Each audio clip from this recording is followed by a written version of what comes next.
Bonjour, dans cette vidéo, je vous explique comment trouver la règle d'une situation inversement proportionnelle.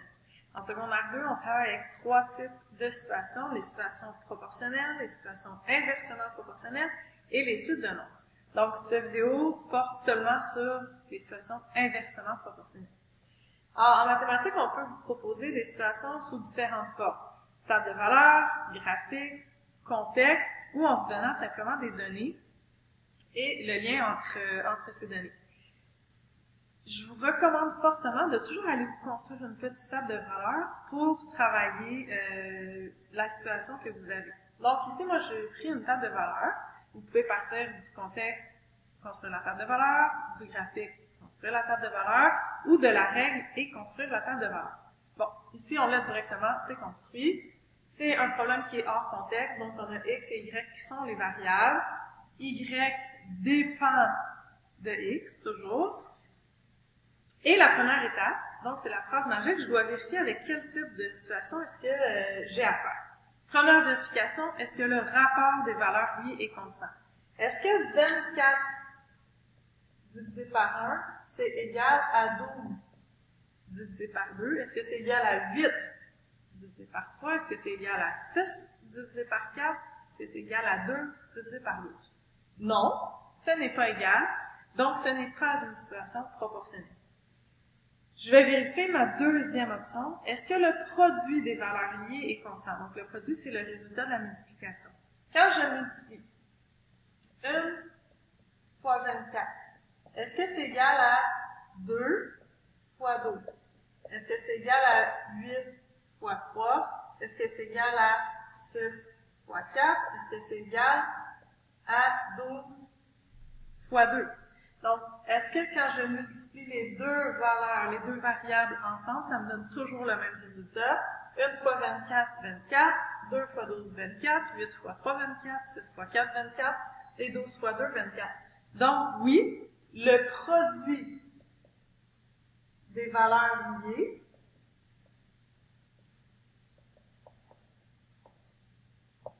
est constant.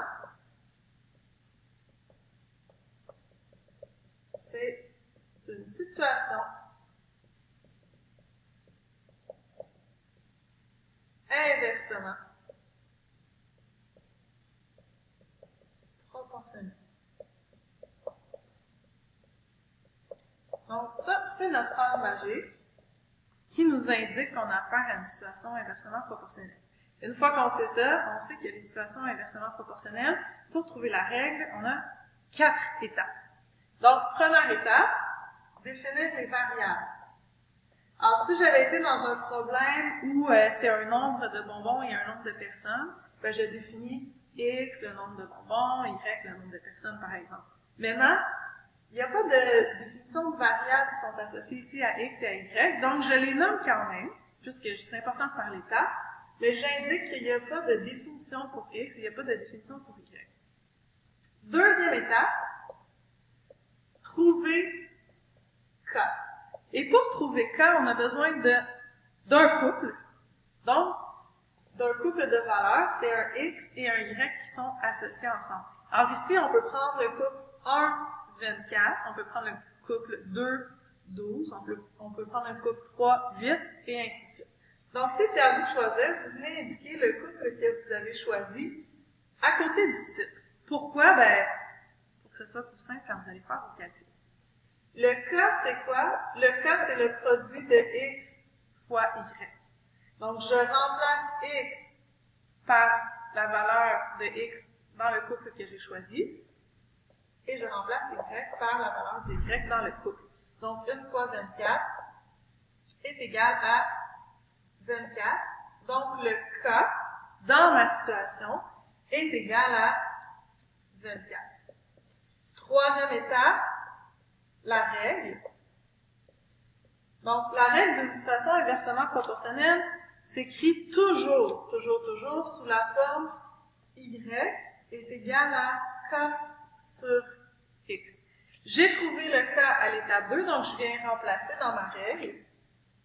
Y est égal à 24 sur X. Et la dernière étape, pour que vous voyez bien, c'est l'étape de la vérification. Donc, l'étape 4, vérification. Et pour faire la vérification, je vais chercher un deuxième couple dans ma table de valeurs. Donc, ici, je peux prendre le couple 2, 12. Ici, c'est une belle table de valeurs. Il y a des nombres entiers, positifs seulement, donc des nombres naturels. Mais si dans une table de valeurs, on vous propose des nombres décimaux, des nombres négatifs, vous pouvez choisir de prendre les nombres qui vous conviennent. Donc, si vous aimez les nombres fractionnaires, vous choisissez les couples de valeurs avec les fractions. Mais si vous aimez moins ça, bien, vous allez choisir des couples qui sont peut-être plus simples à travailler. Alors, pour vérifier, qu'est-ce que je fais? J'ai ma règle, y est égal à 24 divisé par x, et je remplace x et y par des coordonnées qui appartiennent à ma table de valeurs et qui sont en lien. Donc, un couple de valeurs, le bon x avec le bon y. Je remplace y par 12. Je remplace x par 2. Et je viens vérifier, est-ce que la relation qui existe entre ces nombres-là, est-ce que l'égalité est vraie? Est-ce que 12, c'est égal à 24 divisé par 2? 24 divisé par 2 est égal à 12. 12 est bien égal à 12. Donc, la règle qu'on a trouvée, y est égal à 24 divisé par x, c'est bon.